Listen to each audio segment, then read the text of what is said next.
Jadi ketika somasi ini tidak direspon oleh Kiai Haji Imaduddin, maka Forkom Alawiyyin akan menempuh jalur hukum, teman-teman. Dan Al-Fakir sangat mendukung Kiai Haji Imaduddin Al-Bantani untuk merespon somasi ini dengan cara yang baik dan elegan demi kemaslahatan masyarakat, demi kemaslahatan umat.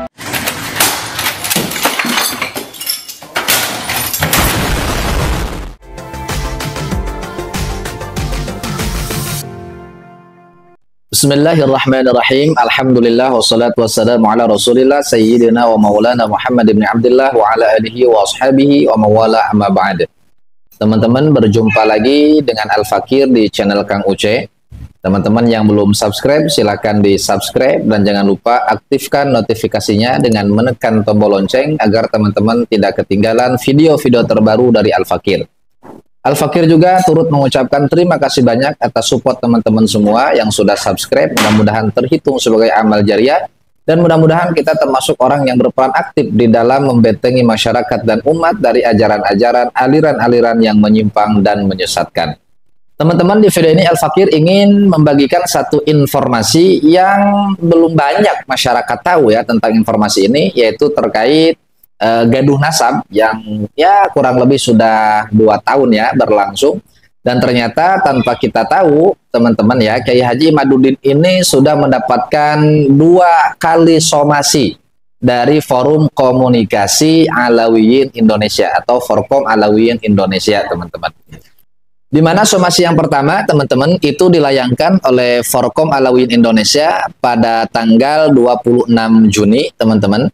Kemudian somasi yang kedua itu dilayangkan pada tanggal 8 Juli, teman-teman. Jadi beberapa minggu terakhir, dan tepat hari kemarin, hari Rabu tanggal 24 Juli, lagi-lagi Forkom Alawiyyin melayangkan somasi kepada Kiai Haji Imaduddin Utsman Al-Bantani, dan ini merupakan somasi terakhir, teman-teman ya.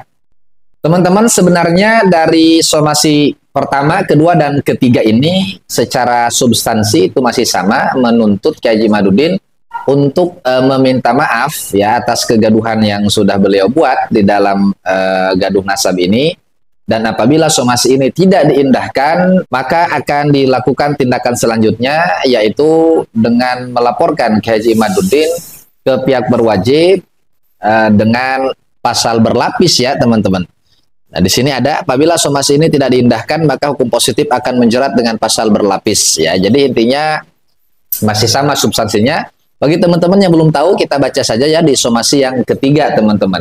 Karena secara substansi sama, perbedaannya cuma kalau di somasi pertama itu lebih agak detail ya, kurang lebih ada 4 apa 5 halaman, sedangkan di somasi kedua dan ketiga ini cuma 2 halaman, teman-teman. Dan ini juga sampai ya tembusannya. Surat somasi ini tembusannya sampai kepada Wakil Presiden Republik Indonesia, kemudian kepada Ketua Dewan Perwakilan Daerah atau DPD RI, kemudian sampai juga kepada Kepala Badan Research Kriminal Kepolisian Republik Indonesia atau Kabareskrim, selanjutnya kepada Majelis Ulama Indonesia MUI, selanjutnya kepada Forum Kerukunan Umat Bersama Provinsi Banten atau FKUB, teman-teman.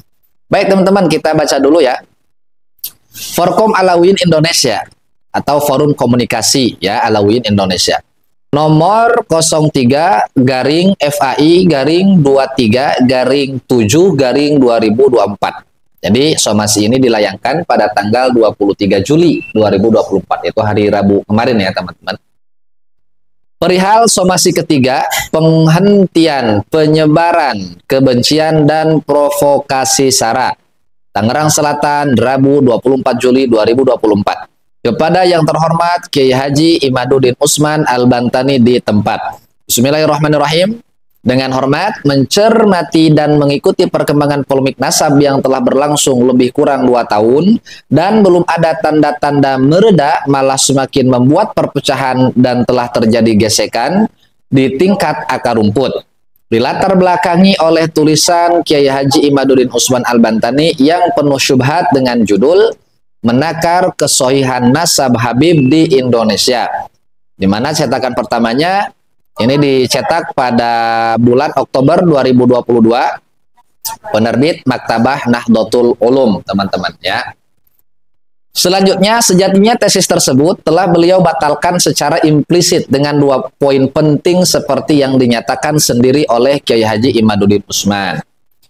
Yang pertama, dalam seminar tanggal 27 Agustus 2023 di UIN, Kiai Haji Imaduddin Usman mengatakan bahwa dalam membuat karya tulis, beliau lebih suka membuat kesimpulan di awal.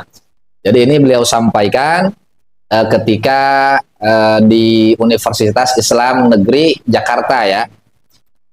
Tentu ini adalah sikap yang tidak terpuji bagi seorang peneliti dan jauh dari kaidah ilmiah. Karena framing, asumsi, dan stigmatisasi telah terbentuk secara subjektif dalam pikirannya. Nah, ini kan sesuatu yang agak menggelitik ya teman-teman, di mana satu karya ilmiah ini membuat kesimpulan di awal gitu. Jadi membuat kesimpulan di awal, kemudian bagaimana caranya supaya kesimpulan yang kita buat di awal ini itu sahih ya, itu benar. Maka ya akan terjadi berbagai macam framing, kemudian pembenaran teman-teman ya, bukan kebenaran gitu. Ini kan subjektif, menentukan dulu kesimpulan, kemudian baru dicari bagaimana cara mencapai kesimpulan tersebut gitu. Ini kan repot.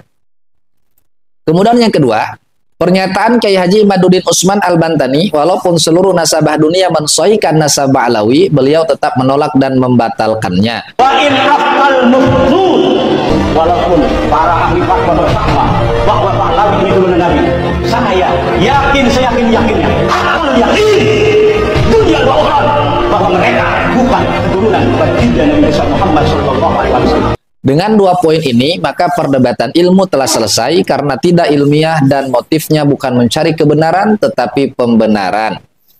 Nah, ini adalah satu ceramah yang sangat populer dari Kiai Haji Imaduddin, teman-teman, di mana beliau mengatakan, wa in aftal muftun, seandainya seluruh mufti di dunia mengisbat nasab Sadah Ba'alawi, maka saya Imaduddin Usman Al-Bantani bertanggung jawab dunia wa ukhran gitu, bahwa nasab Ba'alawi itu batal.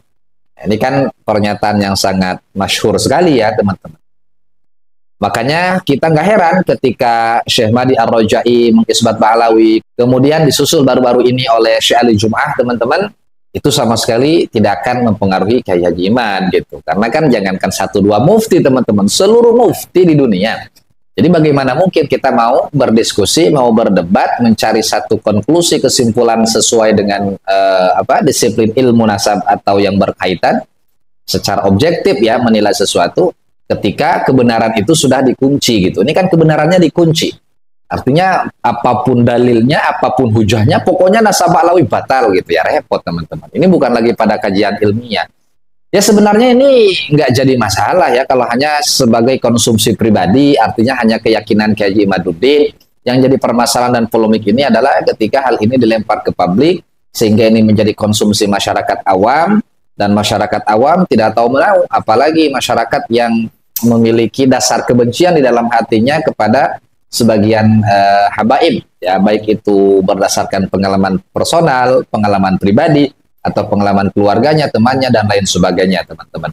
Ini jelas sekali bukan sesuatu yang sehat apabila dibiarkan, dan tidak harus dilestarikan ya. Gaduh ini tidak boleh dipelihara teman-teman, harus segera kita hentikan. Ini bukan masalah sah dan tidak sahnya nasab Ba'alawi teman-teman. Kembali lagi, Kiai Haji Imaduddin ini memiliki hak ya, beliau untuk tidak percaya bahwa Ba'alawi ini adalah zuriyah Nabi, tapi jangan memaksakan pendapat. Kan seperti itu teman-teman ya. Jangan justru menarasikan seolah-olah orang yang meyakini bahwa nasab Ba'alawi ini sahih, seolah-olah mereka ini berdosa karena hanya sekedar taklid buta, sementara sudah ada dalil yang jelas yang menyatakan bahwa nasab Sadah Ba'alawi ini terputus teman-teman. Jadi dalil yang kuat ini teman-teman hanya berdasarkan pada narasi-narasi yang beliau bangun saja gitu ya.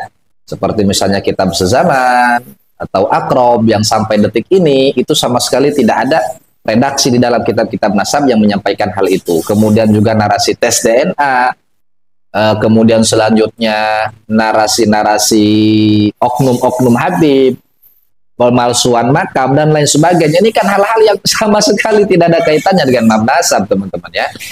Jadi kita orang yang waras bisa menilai ini teman-teman. Nah mudah-mudahan Al-Fakir sangat mendukung Kiai Haji Imaduddin Al-Bantani untuk merespon somasi ini dengan cara yang baik dan elegan demi kemaslahatan masyarakat, demi kemaslahatan umat.